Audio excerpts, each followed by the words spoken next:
here. So Might have stayed a Nick lot of big Sirianni's plays behind yesterday. All right, so let's talk about it then. Nick. All right, 18 minutes. I'm proud of you. Jesus, positive. I'm John. proud. I know you are. Nick Sirianni. Maybe so I'm trying to go back through the plays, and I'm trying to be fair about it, right?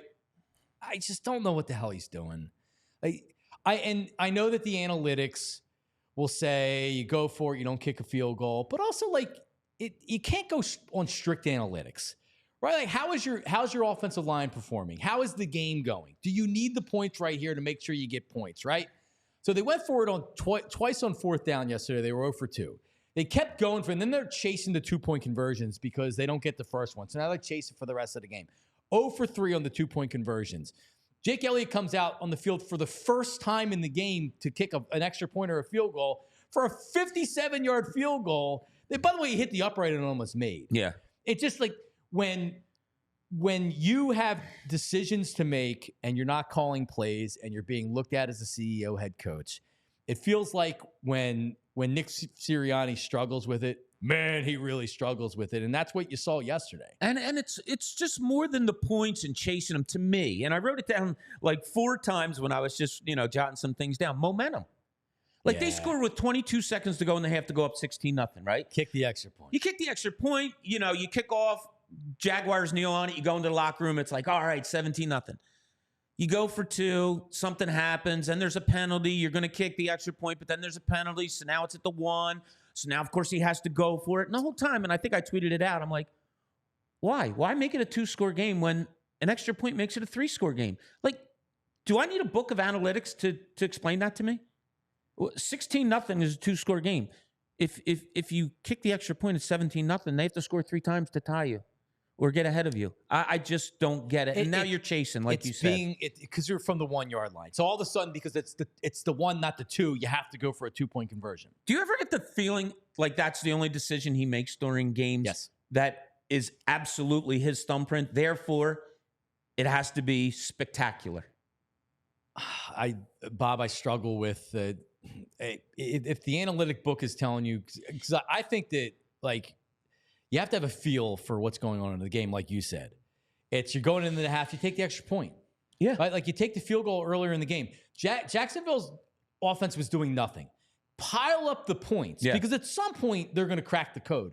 They didn't. The Jags didn't have a play in the Eagles' territory till 8 minutes and 30 seconds in the third quarter. Right.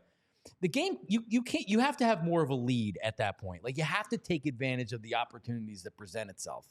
I think the guys like Nick, and it feels like to me they've rallied around him bringing the kids up to the podium and getting criticized and yelling at the fans or whatever. It seemed like maybe that was a pivot point to the team to grow closer. But you also if you're going to make decisions to go for it on a fourth down and to go for 2. You can't be 0 for 5 between the two of them because that's going to be looked at as the only thing you've done in the game. Yeah, and the aggressiveness thing. We're always going to be aggressive. Okay, so you're not. What's the opposite? Of aggressive is stupid. You can be aggressive, but you have to be smart about it. And there was nothing in my book that his aggressiveness was smart yesterday. Twice. You could have put your team up by another score, and you decided not to. And so you're not putting your team in the best position to win football games. You're actually putting them in a position that they have to defend what you've tried to be aggressive with. And it didn't work for him yesterday. I understand a fourth down going for it. That's his mantra. And it all started back with Doug Peterson, we're Philadelphia, we're tough, we go for it. And it worked great, and it has worked great. But at some point, you have to be smart. And I think there was just a few times yesterday where he wasn't smart. 4th and inches, I hated the play. The decision's the decision. We've seen him go for it on that many times. The play was terrible. So was that the one where they got called for? No, it was a JP. That was a play action. Oh, they rolled out. He tried to complete, and it wasn't there. Yeah, and then they got they had another fourth down, right, where they took too much time, or because they rolled Smith out in the motion, so it looked like they were going to do something different. It just seemed that sometimes simple is the best way to go, John.